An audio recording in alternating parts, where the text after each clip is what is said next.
Today I'm gonna show you how we can reset WordPress installation from the dashboard.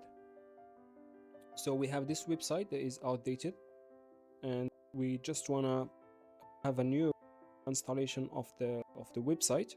We're gonna go to plugins, add new plugin, search for WP Reset. We're gonna install this plugin, activate.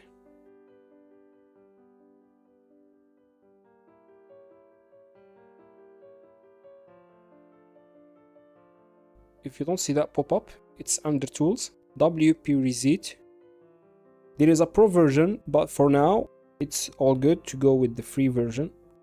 We're just gonna click on go to site reset. I'm just gonna type reset and reset site, reset WordPress. We're gonna wait for a while.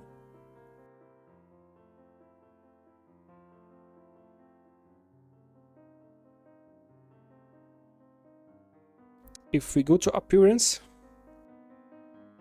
we'll find these themes, so we're just gonna delete everything and only keep one theme. We're gonna go to plugins, delete all the plugins, select all the plugins and then click on apply. Okay, so everything is gonna be gone in a while.